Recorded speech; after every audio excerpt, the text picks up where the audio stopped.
Matthew 16 says that those who can discern the face of the sky, so they are good at weather forecast, but they cannot discern the signs of the times, they are called hypocrites.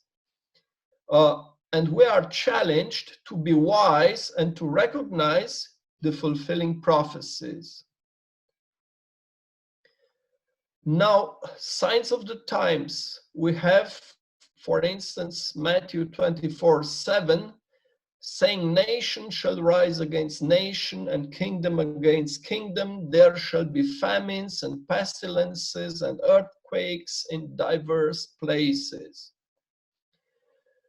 Okay, many people might say such things have always been since the history of mankind, so how can we recognize that now it's a fulfilled prophecy? Because, you know, there was no century, there was no hardly a time in human history without war, without problems of all kinds. So how can we say that now this is the fulfillment of prophecy? Now, 2 Peter 1:20 says, no prophecy in scripture is a matter of one's own interpretation. So we are actually not called to have our own interpretation of the things, but we need to understand God's meaning and to recognize the whole picture. Now, therefore, I'd like to invite you to consider tonight 10 prophecies fulfilling in our time, in our lifetime, which have not been fulfilled like this in any other century before. So we are contemporary with these events and their fulfillment, which has not been there as such before. First prophecy about the end of times is the increase of knowledge.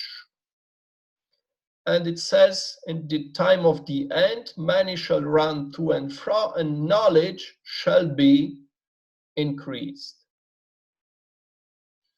Now, if you consider the history of mankind till around the year 1800, it has been more or less the same. People used to ride their horses, to plow their ground. So there was not a great difference from one century to another. Life was more or less the same. Yet in the last 200 years, since, let's say, the beginning of the 19th century, life has changed tremendously. And this is a characteristic of the time of the end. They invented the engine, they discovered electricity, they came up with different medical treatments like penicillin and so on. And then they invented a telephone, and finally we are here today worshiping together. You are in United Kingdom, I'm in Romania. We can see one another, we can hear one another, we can sing and pray together, fellowship together, and that's almost for free. So I don't want to go into depth with how much the knowledge has increased in the last 2 centuries, because you may recognize this yourselves. Now there's another prophecy in Daniel about the time of the end, saying that many shall run to and fro. That means people will be traveling. This is also one of the reasons why we are forced to stay at home during all these weeks, because people have traveled extensively as usual, and within a couple of weeks, a virus which they claim that originated in a city in China has spread all over the world. Now here I have a small picture that's from Flight Radar. And please be aware of the fact that this one happened. So this picture was taken after most of the airplanes were grounded because of the coronavirus.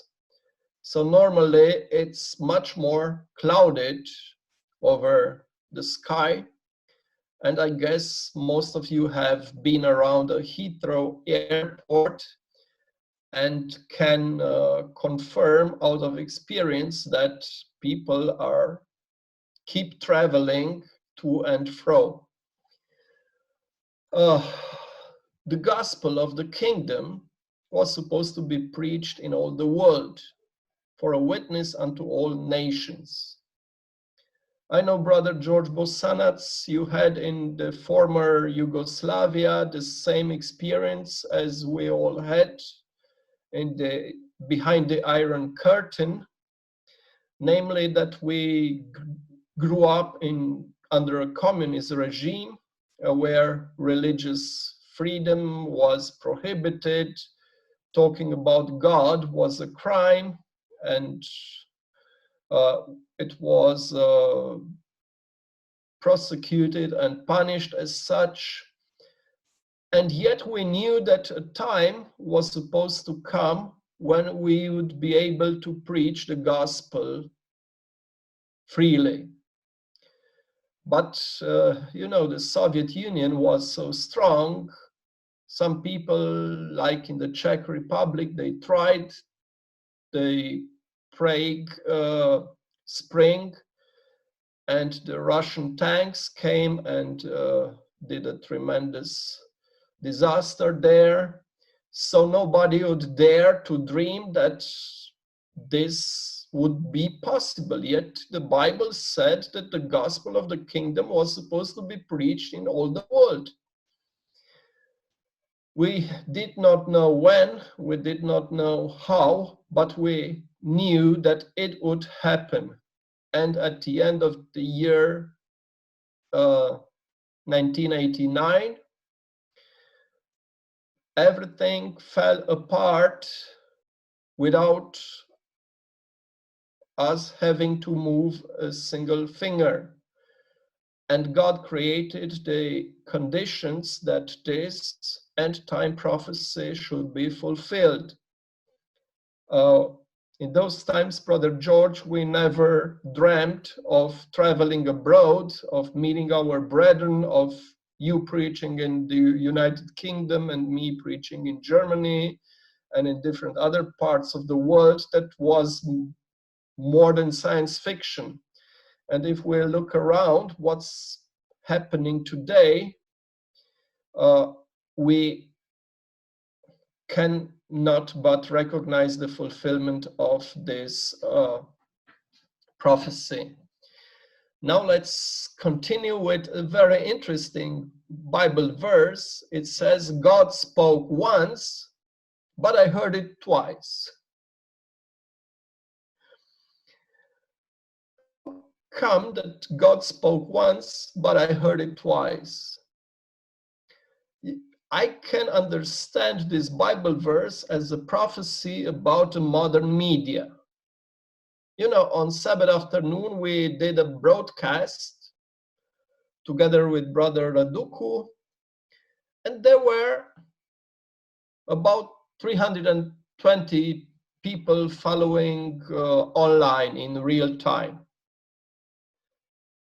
By the next morning, there were 2,500 people who have watched this broadcast.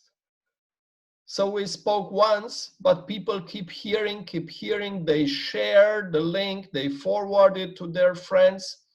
And you speak once, but people hear it again and again and make it available to other people. I mean, it's amazing how God provided all the technical means to make such thing possible. The European Union disintegrating, I don't need to tell you too much about it because you already live in the United Kingdom and have witnessed it as a part of your experience, but you might probably know that it's not only the English who are not happy with the European Union. If you ask the Czech people, if you ask the Polish people, if you ask the Italians now what they think about the European Union, you might be surprised to hear that they are not happy at all. Because, you know, people get fed up with the idea that someone there in Brussels decides for everything in their country, and the only thing which is left for them is to apply the ready-made decisions. And they lose their sovereignty, they lose their freedoms, they lose everything. So, you know, there's this old prophecy in the book of Daniel saying that it will not stick together. They will not stick together. And the coronavirus crisis has shown that there is no European Union. You know, each country closed the borders, shut down everything.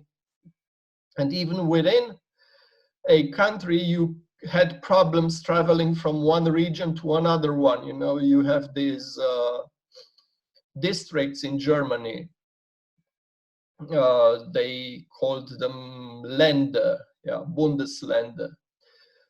And each one closed, so you could not travel within Germany from one to another one.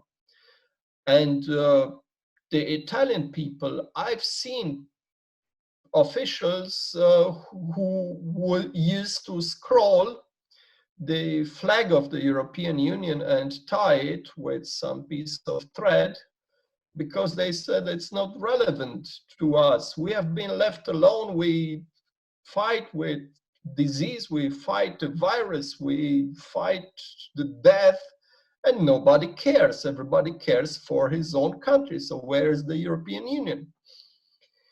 And we witness this process of disintegrating. Now this will go on because, you know, now states will put money into the economy. But since they have the same currency, the euro, they will have a big inflation. And, you know, some countries are better off economically, some are not. And this will cause a tremendous problem because they cannot adjust the amount of money on the market according to the economic power of a country. So anyways, wait and see, and you will notice. Now, I did not mention the Hungarian president Orban, who is totally against the European Union and who does his own kitchen there, not caring about anybody else. So wherever you check, you'll see that except for Germany and France, most of them are very skeptical about a continuation of the European Union. Anyways, there was another Bible verse saying that God would destroy those who destroy the earth.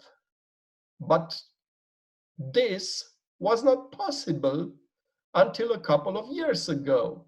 I mean, the worst thing somebody could have done would have been to set a forest on fire, but not more than that, you know? But now they developed all these mass destruction weapons, and they can destroy the planet Earth not just one time, but several times. And God would come and destroy those who destroy the earth.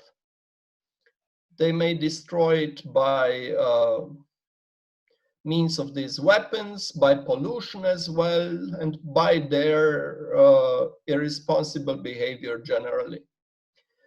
Now there's another interesting sign, which we call embargo. You probably know what it means. When a country does something which the other countries do not like, they will punish that country by isolating it economically. They will no longer trade with it. They will not sell anything to that country. They will not buy anything from that country.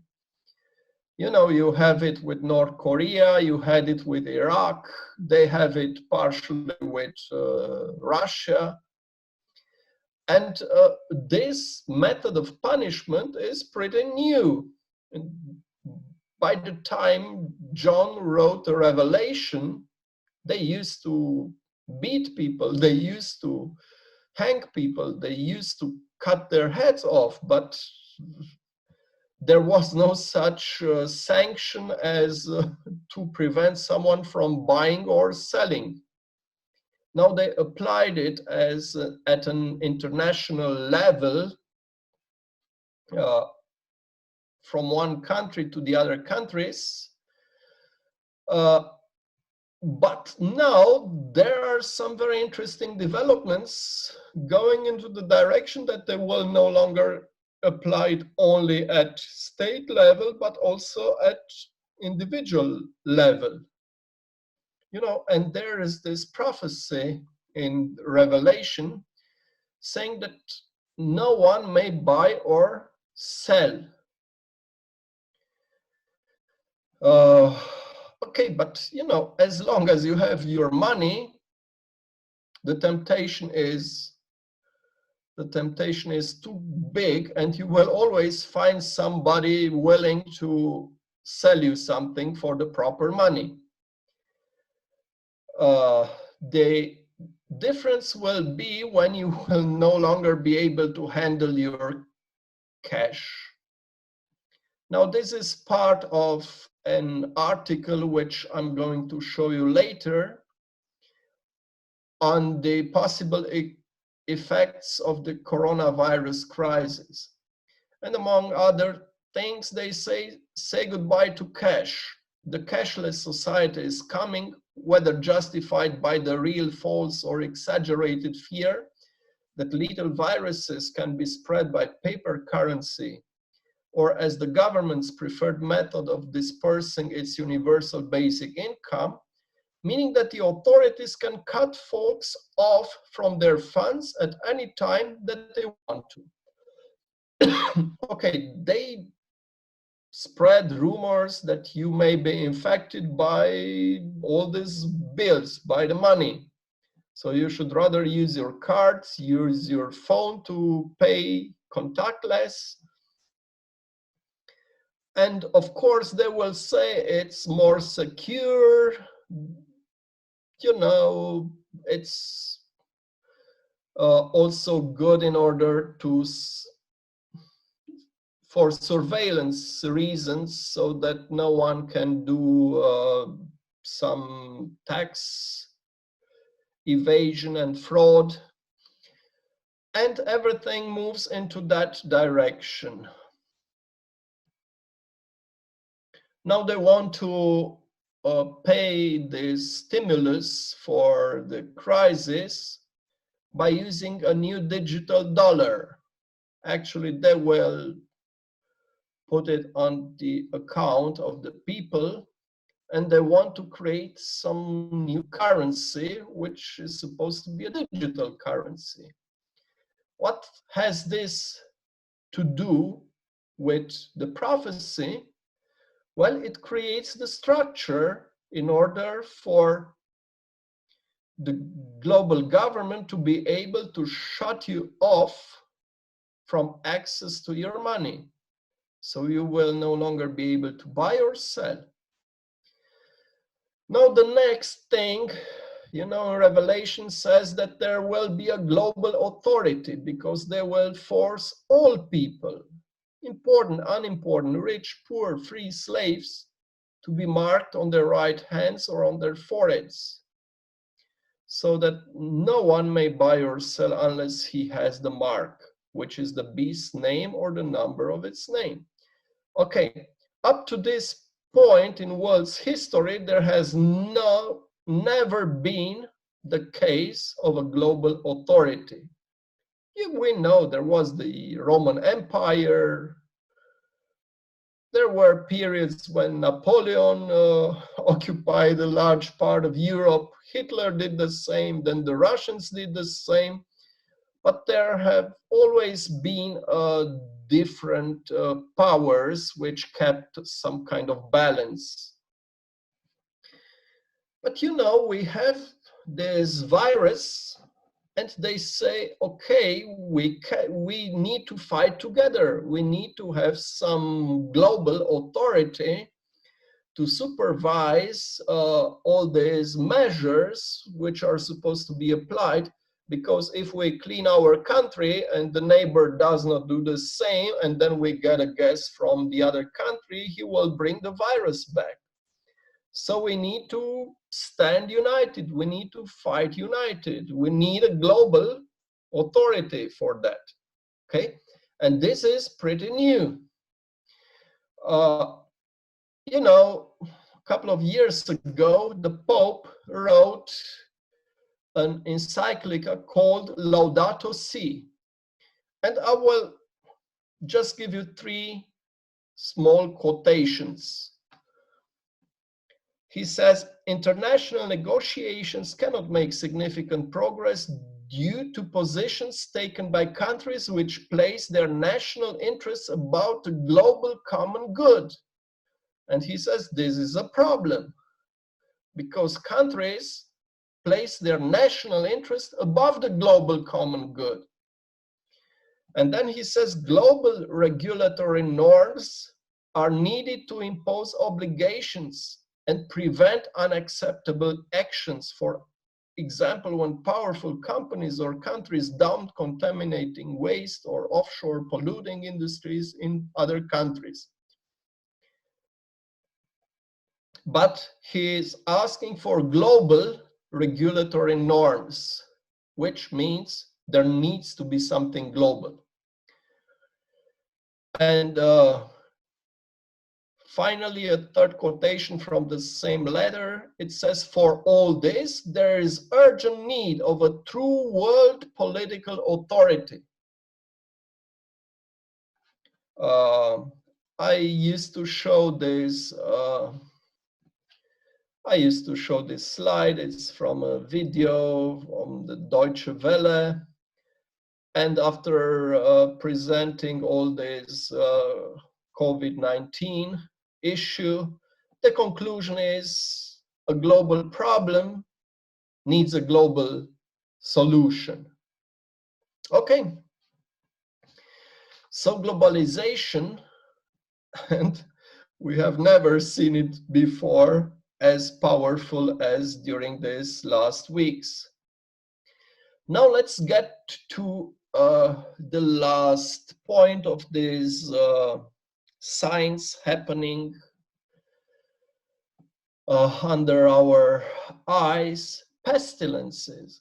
You know, we were used to read about the mad cow disease, about the Ebola, about whatever, but we sat comfortable in our armchairs and saying, okay, that's Africa, that's maybe some farm in some remote places. But it never hit us before. I mean, you know, they had this bird flu, but since we don't eat any birds, we hardly eat any eggs, we're vegetarians, we couldn't care less about the bird flu and about the mad cow disease and whatever. And Ebola was in Africa. But now, look at this picture and tell me which one of these signs you have not experienced yet. I mean, okay, nation shall rise against nation, kingdom against kingdom. I don't have to ask Brother George about having experienced such things because he can tell us too much about it. We have also witnessed some kind of revolution and bullets flying around and people dying on the street, earthquakes, maybe famines, not yet so severe, but the future might show us some of this as consequence of the fact that people lose their jobs, and that there will be also a food crisis following the economical crisis. But pestilence, that was something quite new. We've never experienced it before. And yet, I already know two people who have died of it, and the third one who has recovered. They are all brethren in our church, so it's not just a media show, since, you know, we are a small people as a Reform movement, and yet within these small people, I already know 3 cases, from which unfortunately 2 of them were lethal. Now this is kind of a recent situation. I cannot guarantee that the numbers are 100% exact, but the only thing I can say is that something serious is still going on. You know, they claim that they have more than 2.6 million confirmed people with this disease. Let's say half of them are just fake. But yet you have a situation worldwide. And there are 185 countries from the 200 countries in the world which have a problem with it. They claim that there's 180,000 people who have died. But you know, if you did not have all this lockdown, you might have had much more people. You know, there was another title saying that half of the world population is under some kind of lockdown. This was yesterday. Just in the United States, they had about 2,800 deaths. Okay, we can see UK, 800 plus, and so on and so forth. I repeat, you hear all kind of rumors. They might have somebody who had some other problem and they registered the death under COVID-19. That might happen. That might be part of it. But yet there is some kind of problem, even if it's half the number. United States, 46,000. You know, the other countries, they had like whatever, 25,000 in Italy, 21,000 Spain. United States had the double. Now, tonight I've read some news. They say that finally it turned out that China had about 5 million dead people, and they did not want to announce it. They tried to cover it, but it seems that the extent was way more disastrous than they were ready to recognize. So everybody stays at home. Sounds like a nice holiday, but you know, during this is from the United States. During the last 50 years, they had about 500,000 of jobless people. That was the average. Now, within the past 4 weeks, they increased from 500,000 to 22 million claims.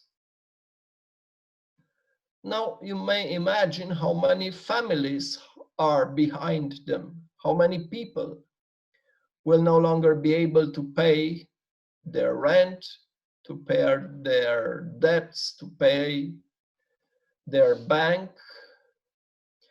And, you know, I just talk to people around the world and they tell me what's happening, what's going on in their countries. And they say people start committing suicide because they do not see any way out.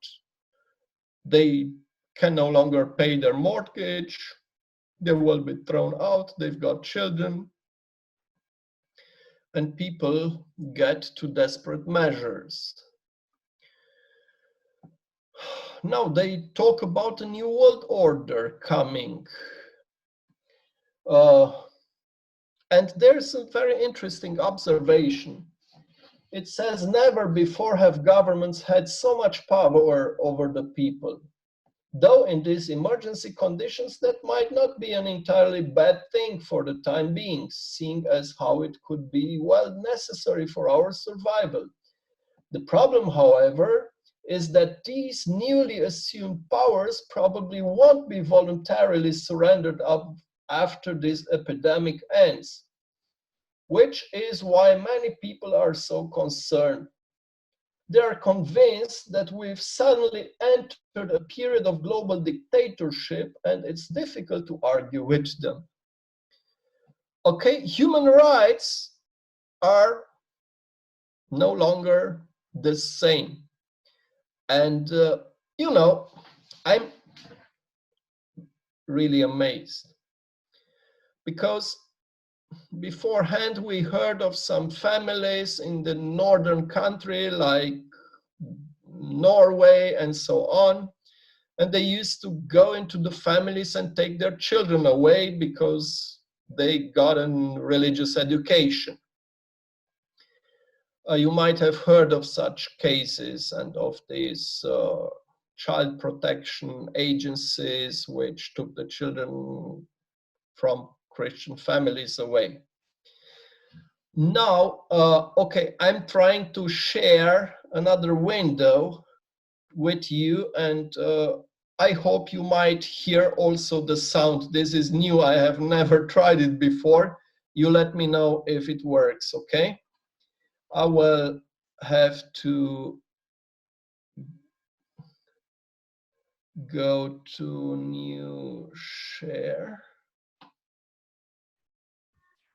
Brother, probably you must shut off this sharing and to make new. Yes, that's what I think too. Let me just do a stop share.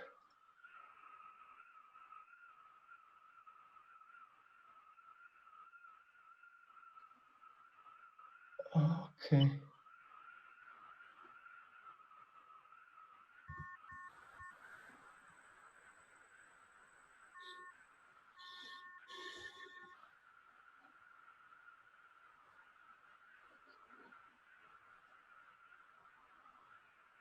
Okay, let's try this one. I hope you will also get the sound. Well, again, I'm not as deep Yes. on that as I am Yes. on. We can see and hear. Now we need to go and look in families to find those people who may be sick and remove them and isolate them. We want to thank you for turning folks in and making sure we are all safe. For the world at large, normalcy only returns when we've largely vaccinated the entire global population. Okay, did the sound work? Yes, we. Now, we have seen three different things here. First of all, there's this gentleman, Bill Gates, saying... Well, again, I'm not as deep an expert on that as I am on vaccines. Now we need to go and look in families to find those people who may be sick and remove them and isolate them. We want to thank you for turning folks in and making sure we are all safe. For the world at large, normalcy only returns when we've largely vaccinated the entire global population.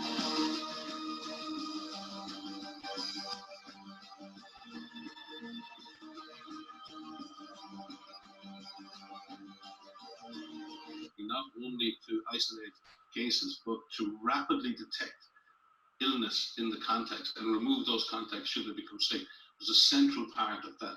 And as he said, that wasn't and take them away.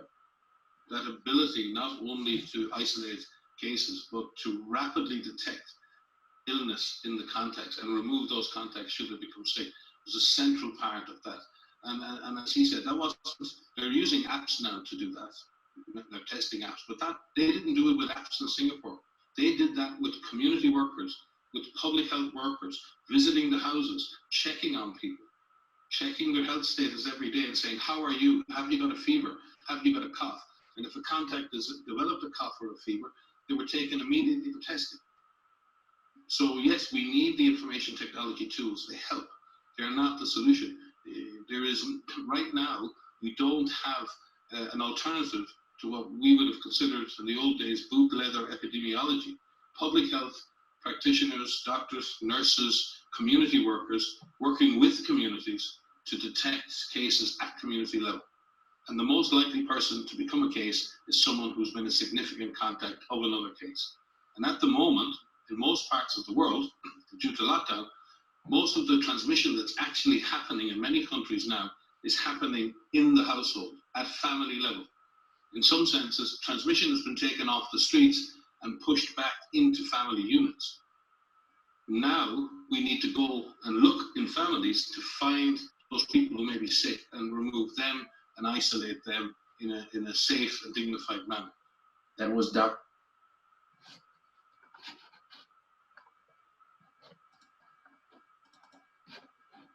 Okay.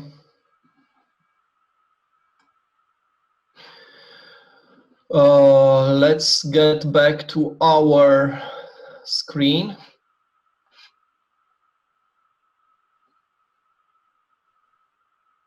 Which was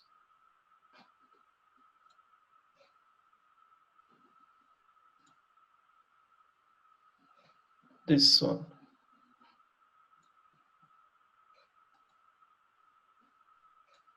Okay, so can you hear me? Yeah. Yes, okay. we can. Yes, yes. So what did I show you? There were three things. First of all, there's Mr. Bill Gates saying that normality will return after we vaccinate the whole Earth population. Okay? Then there's this other gentleman from the World Health Organization saying we will have to go from house to house and check the families. And if we find one coughing or having some kind of fever, we take him away. So up to this point, they were coming after our children. Now they come after our parents, after our grandparents. They will split families. That's what they want. I mean, what about the human rights? They say, okay, it's a crisis, everything is suspended. And the third movie said, okay, you have to become a snitch, to turn in your neighbor. You see, if he does not respect the lockdown, you call the police and the police will come and say, okay, we'll take him and you will be rewarded for that. Now, you know, it's unbelievable what we see, what we hear, what they are trying to do. But you know, in the book of Revelation, they talk about some form of dictatorship where human rights are no longer regarded. I don't say it's happening right now. The only thing which I'm saying is that they have begun. And they will try to follow their agenda. Now they associate the idea of vaccinating the whole world population with a digital ID to know whom they have vaccinated and whom not.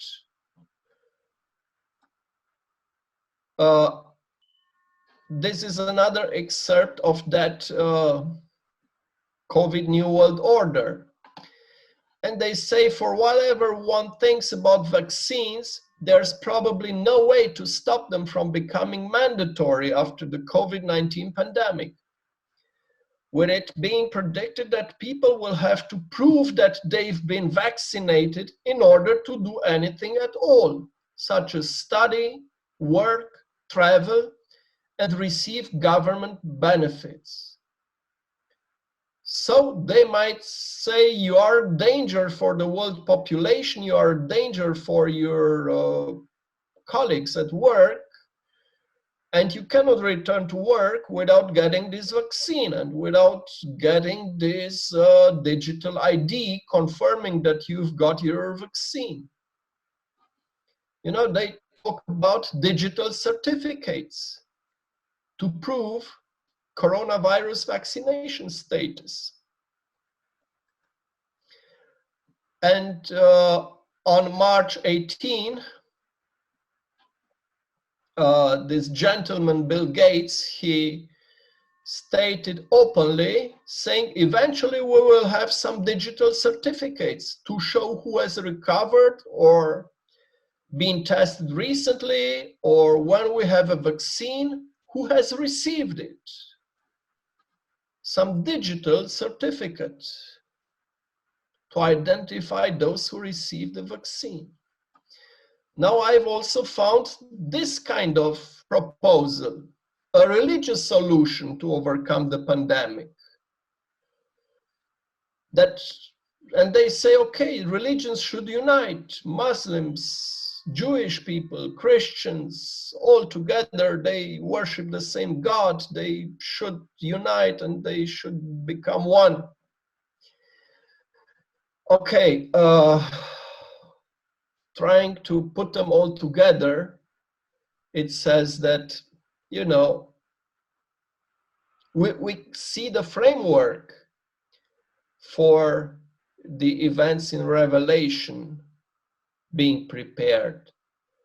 The loss of human rights and the takeover of a global authority who would come and impose measures and deprive you of all the human rights if you do not comply to their requirements.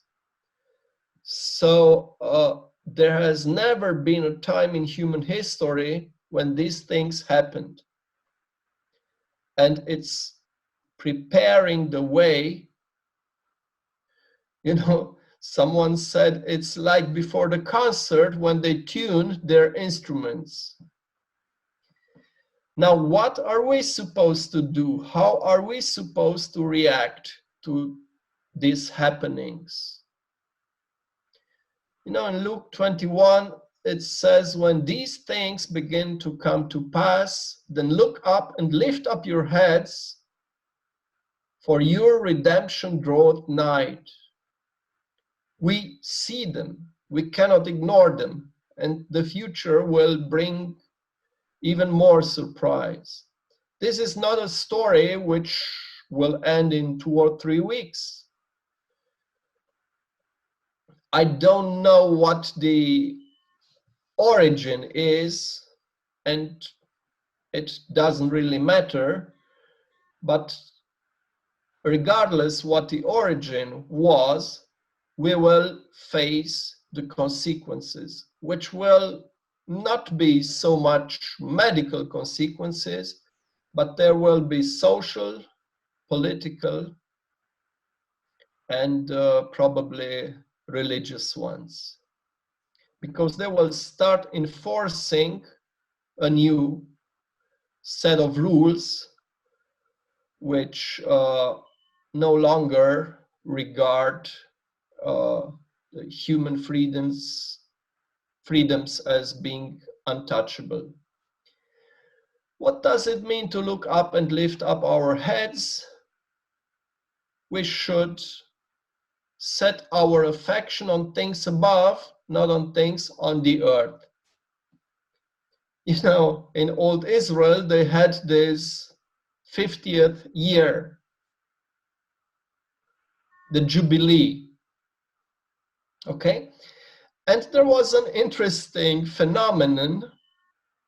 All the prizes of a piece of land and whatever, they would go down.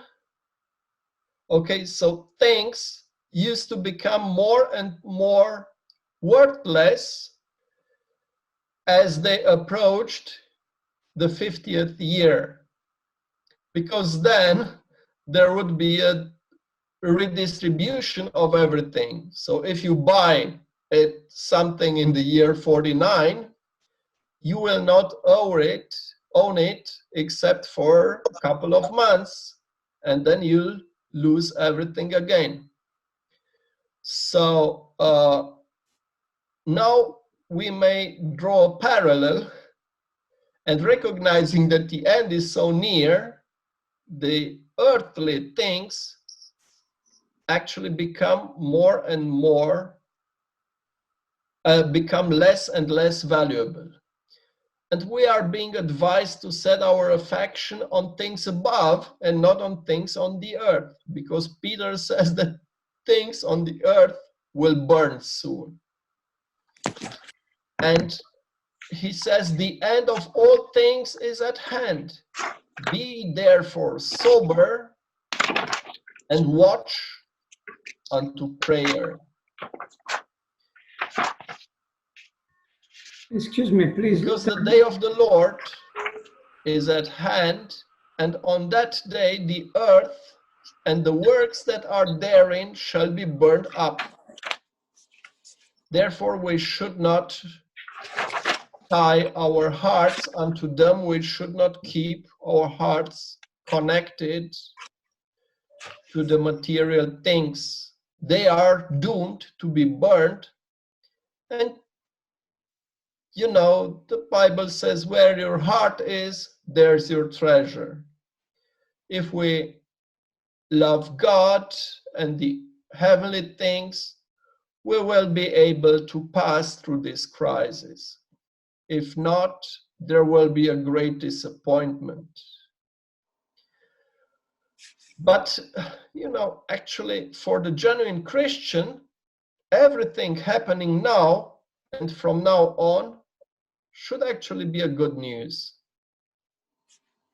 Because for us, the end of all things and the day of the Lord is the best day possible.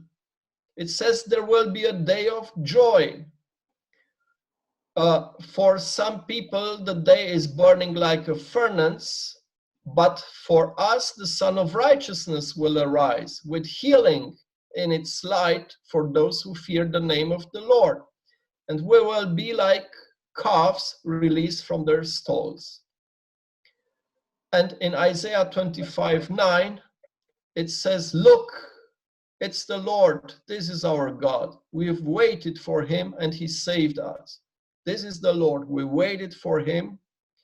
So let us rejoice and we will be glad that he has saved us. Now, we are almost done. We've got just 3 more Bible verses. What I want to stress is that there is no reason for concern. There's no reason to be sad. There's no reason to be desperate. There's no reason to start crying now.